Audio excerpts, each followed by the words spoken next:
Looking at the full Destined Rivals set list, there's nothing that will get you excited like my dog seeing a butt he hasn't sniffed yet. Pretty much everything is expected, with trainers cards for Marnie, Steven, Cynthia, Ethan, Arvin, Misty, and Team Rocket all represented. I've done my best to list all of the rares in the set after watching YouTube videos opening Destined Rivals packs, but there's a chance I missed some. And for a few of the trainers, especially the Team Rockets ones, we'll have to wait until later this week before we know the exact names in English, because something like Team Rocket's Venture Bomb might be known as Team Rocket's Surprise Bomb instead.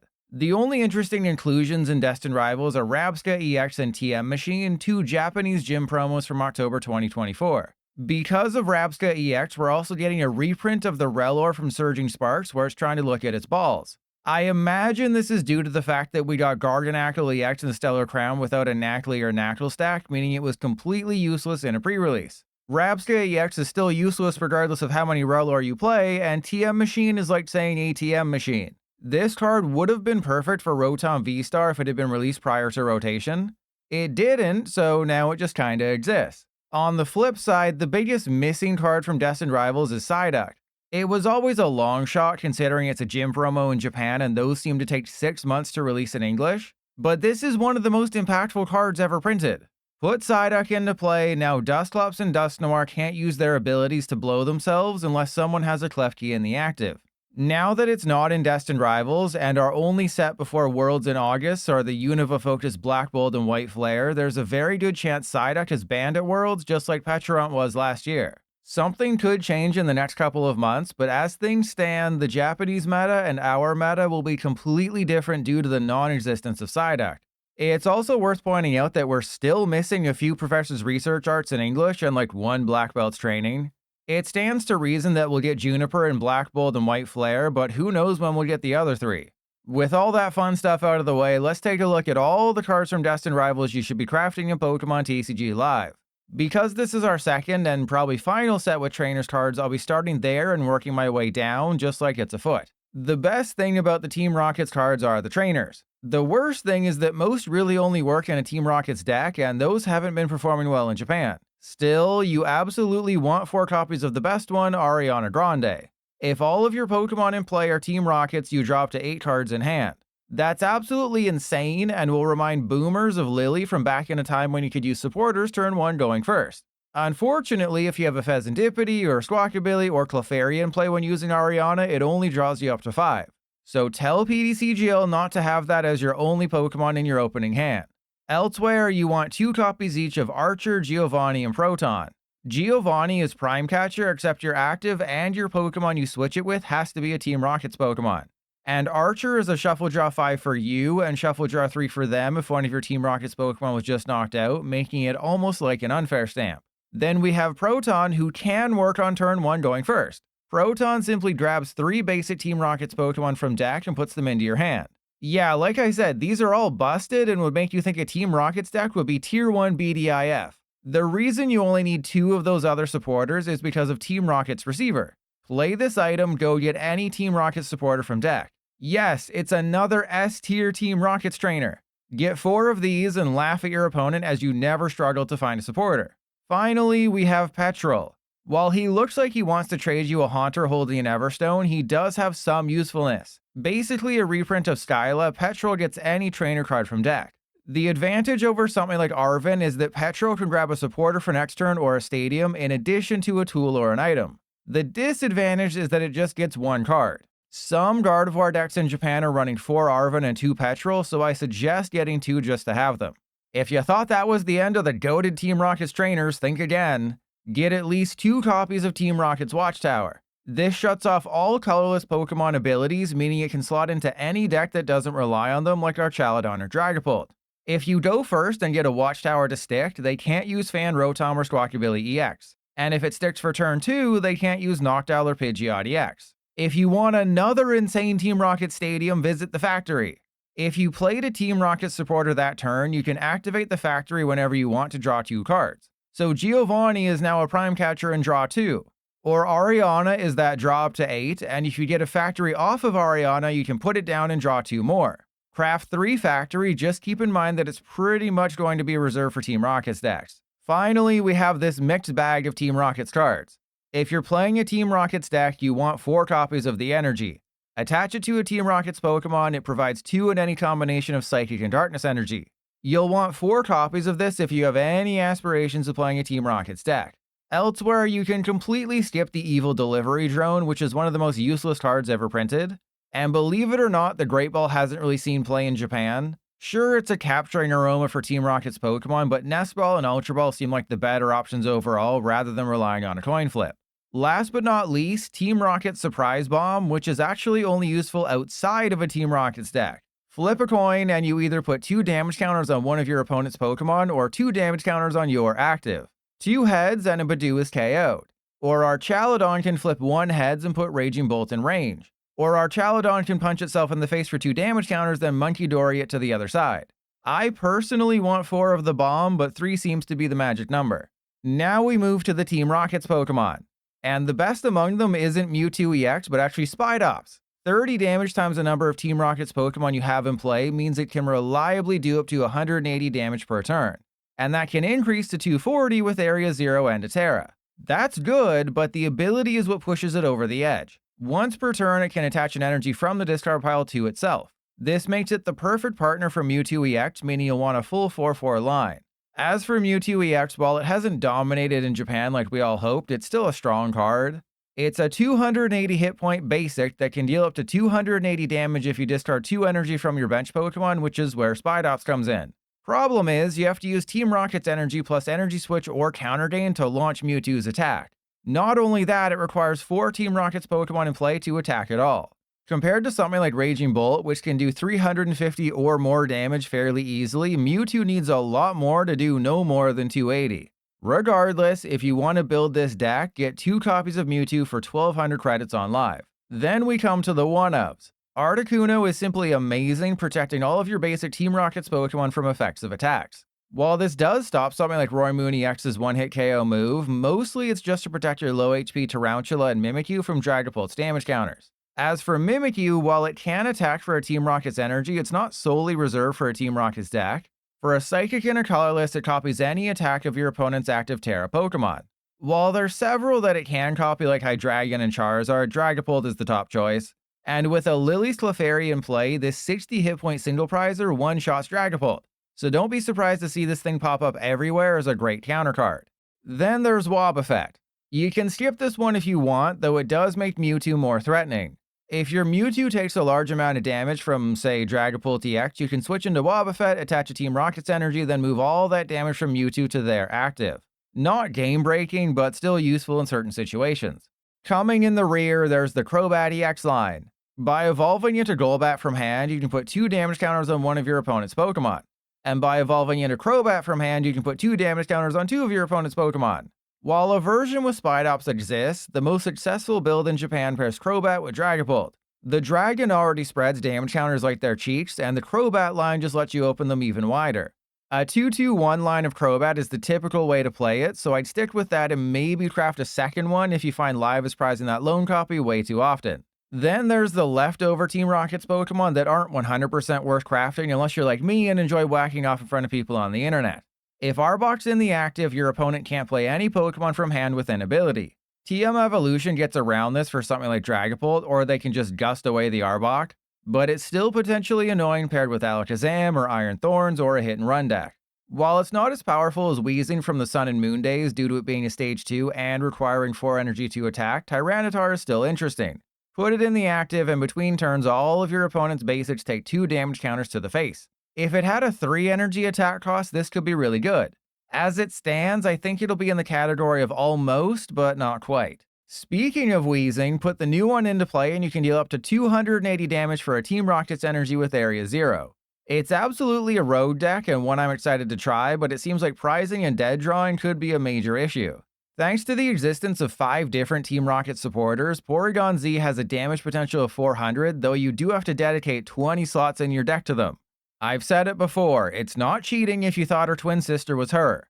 Also, this deck will never win against fellow single prizers, and if you don't get off to a fast start, it'll struggle against 2 prize decks as well. If it wasn't a rare priced at 400 credits on live, I'd tell you to craft one Sneasel. It's got a decent attack that can clean up KOs you may have missed, but Terras have a built-in bench barrier, so it's not like Sneasel can beat off a Dragapult or Charizard. And Chainling is Satan Jr., so I can't recommend anyone get it because the format already has one annoying 30 hit point baby. Moving to the rest of the trainers, we have Ethan. There's potentially 2 good new decks here, but Typhlosion is the only one worth crafting. For a single fire energy, Typhlosion does 40 base damage plus 60 more for each Ethan's Adventure in your discard pile. Quilava searches out Ethan's Adventure, meaning you can play them or discard them with Ultra Ball or Research. It's not the best, but Ethan's is able to grab 3 in any combination of Ethan's Pokemon and basic fire energy from deck.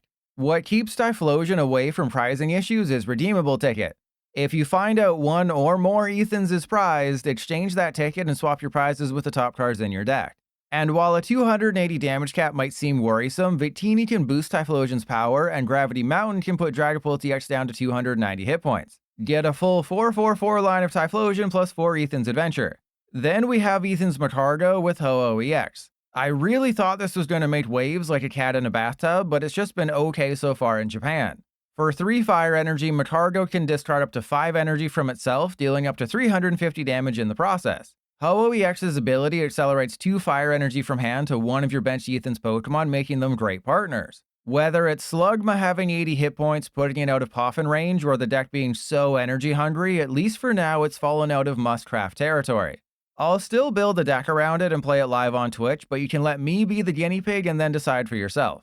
If you do go for it, make sure you add 1 copy of Ethan's Pinsir, as it's a great revenge attacker. That being said, you should probably craft 2 Ethan's Ho-Oh EX. That's due to the combo with Armor Rouge. Because Ho-Oh can accelerate to itself, you can easily get fire energy into play. Then you use Armor Rouge's ability to move that energy around, powering up your other attackers like Mew EX, Cornerstone Mask Ogerpon EX, Iron Hands EX, Regigigas, and anyone else you can think of. Okay, pop quiz time. Why is Ethan Sudowoodo seen play over Maractus? The answer is the ability, or I guess lack thereof. Whereas Maractus has an ability, meaning it gets damaged between turns by Frostlass, Sudowoodo doesn't. While Frostlass Monkidori does want more damage counters in play, things can get out of foot if you aren't careful. Sudowoodo merely removes a lot of the risk when trying to trap someone in the active. Plus, it has a 1 retreat cost, meaning it can be rescue boarded. Oh, and don't fall for the trap of running Pichu. Yes, it can one-shot a Badoo, but that's what Dragapult players want you to do. The 2 headliners for Cynthia's Pokemon are Garchomp EX and Roserade. For a single fighting energy, Garchomp does 100 damage and draws you up to 6. And for 2 fighting, it does 260 damage but loses all attached energy. While it seems kinda lackluster, Roserade is a big help. Have it in play, now all of your Cynthia's Pokemon deal 30 extra damage and it stacks. So 2 Roserade allows Garchomp to one-shot Dragapult, and Gabite helps you continue to find Cynthia's Pokemon turn after turn. It's always a tough call for cards and decks that are good but might not be totally meta. Still, I'm choosing to say that you should craft a 4/4/3 line of Garchomp and a 2/2 line of Roserade. Additionally, you want 1 Spiritomb and at least 1 Power Weight. Power Weight gives your Cynthia's Pokemon plus 70 hit points, meaning Garchomp can have up to 400 HP. Then for a single colorless energy, Spiritomb does 10 damage for each damage counter on your bench Cynthia's Pokemon. So let a Garchomp or 2 take a hit, then deal massive revenge damage. I'll also point out that Frostlass has been a popular partner for Garchomp in Japan, as it has a big body, deals an okay amount of damage, and keeps you drawing cards. If you want to, you can absolutely build a rogue deck featuring Misty's Gyarados. You absolutely shouldn't unless you're a YouTuber trying to trick your viewers into thinking an unplayable card is playable, but the option exists. Aside from that one specific scenario, save your credits and skip all of her cards. Along those same lines, the nicest thing I can say about Arven's cards is that you don't have to spend any credits on them. It's looking like Trainer's Pokemon will only exist for a total of 2 sets before we get Mega Evolution, and they've seemingly already given up. When they were first announced, it was pretty obvious that Steven's Metagross EX was superior to Marnie's Grimmsnarl EX. Yes, Grimmsnarl's ability accelerated 5 Darkness Energy upon evolution, but it was limited to Marnie's Pokemon. Metagross, however, could accelerate a Psychic and Metal to any Psychic or Metal type. Well, as it turns out, Grimmsnarl's the only one worth crafting. The reason you don't need to care about any of Steven's cards is that there's better alternatives. If you want to accelerate Psychic Energy, there's Gardevoir EX and Xatu. If you want to accelerate Metal Energy, there's Archaludon EX and Metang. No one really benefits from having access to both. Yes, you can build a Metagross deck with Lily's Clefairy EX and other attackers, it's just not as good as all the other ways you can play Lily's Clefairy EX and other attackers. But to everyone's surprise, Marnie's Grimmsnarl EX has emerged as an A-tier deck in Japan, and the reason is Frostlass Monkidori. Because Grimmsnarl accelerates 5 Darkness Energy to Marnie's Pokemon upon evolution from hand and only needs 2 energy to attack, your attachment for turn can be reserved for Munkidori. At that point, it's a typical Frostlass Munkidori deck, except you have a 320 hit point stage 2 who hits for 180 and slaps one of their bench Pokemon for 30. Shaman isn't a big hurdle as it can be dealt with thanks to Frostlass and Munkidori, and Spikemouth Gym gets you Marnie's Pokemon all day. Start by crafting a 3-3-2 line plus 2 Spikemouth and adjust as necessary. I know it seems like I should be finishing up the video, but there's still the non-trainers cards to get to. First up, the trainers. Yes, those last two sentences are contradictory, but trainers has an apostrophe while trainers does not. Anyways, we have two good reprints in Energy Recycler and Sacred Ash. Energy Recycler shuffles in 5 energy, while Sacred Ash shuffles in 5 Pokemon. The best use for Recycler is Matang, so I suggest having 2 copies. Sacred Ash is less fun to play with, so only get 1. And don't go out and sell your Super Rods. The versatility of Super Rod being able to shuffle in both still puts it ahead of Recycler and Ash in terms of overall playability. Because this set has such a focus on trainers cards, we're already done with the non-trainers trainer cards and moving to the Pokemon. Remember when everyone tried to convince you that Yanmega EX was the best card ever made? Well, like a broken guitar, it's very one note. Yes, the ability is insane. By moving Yanmega to the active, you can accelerate 3 grass energy from deck to it. And by attaching another energy, you can deal 210 damage and send 3 of those energy back to one of your Pokemon. If it allowed you to spread those energy around to multiple targets, maybe it'd be stronger. But locking them to one Pokemon like Mew EX or Milotic EX while not doing enough damage to KO a Raging Bolt just leaves it lacking. In my opinion, what makes Yanmega worse than, say, Armarouge Ho-Oh is that you have to attack to send those energy back. Ho-Oh and Armarouge only rely on their abilities. So while Yanmega definitely has a decent power level, that doesn't mean it's actually worth crafting on PTCGL. If you want to improve your existing wall deck, you will want a 1-1 line of Crustle. Joining the likes of Mimikyu and Aegislash, it's immune to damage from Pokemon EX. What makes Crustle better is the 150 hit points being a stage 1 and an attack that one-shots a Cornerstone Masked Ogerpon through weakness with a reversal energy.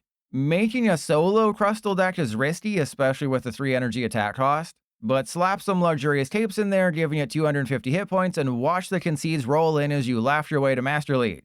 Of course, you want 1 copy of Shaman. Arguably the best card in the entire set to protect all of your non-rulebox Pokemon on the bench from damage. If you watch my recent video about mistakes new players make, you'll know that it won't stop damage counters from Dragapult EX, but it will stop damage from things like Screamtail and Wellspring Masked Ogerpon. Since it's an uncommon, Shaman will cost just 100 credits to craft in live, and everyone needs to have 1. It might seem weird to include Torchic and Combustion here, but you do want 3 copies of each. The new Torchic has 10 more hit points and a better turn 1 attack, while the new Combustion has 10 more hit points and a 1 energy attack. Additionally, if you want to build a Blaziken EX focus deck, you'll want 1 copy of the new Blaziken, just know that it's not a must craft for any other deck. And that seems like a good place to stop. Trying to focus solely on the highly playable cards is tough to do when a set has 182 cards and a lot of them have some use in certain situations. So if you think I missed something, hit that subscribe button because I'll have plenty more Destined Rivals videos in the near future. For example, Huntail Gorbis is a deck I'm super excited for, but based on early Japanese results, it's not going to do anything. Except I'm still probably going to feature it in my Road Decks video and devote a full stream to it.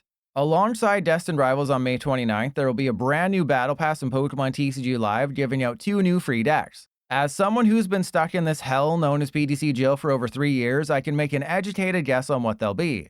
We'll know for sure around May 22nd, but I would assume Team Rocket's Mewtwo EX will be free at Tier 0 of the Battle Pass, with a Cynthia's Garchomp EX deck free at Tier 34. If that's the case, expect to spend thousands less in trade credits to get all of the best cards.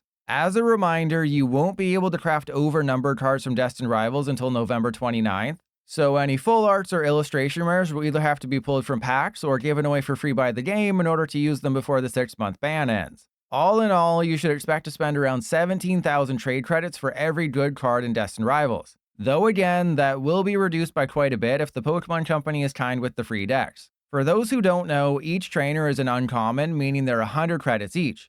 Every Pokemon EX is 600 credits, every rare is 400, and every common is 40, so that meant I had to do math. The numbers will be a little off as I couldn't find the rarity on every card, but this gives you a good idea. I'll have an updated PTCGL crafting guide when the free decks are known, so stay tuned for that. In the meantime, tell me in the comments how you can't believe I forgot to include whatever card I forgot to include that you think is totally busted.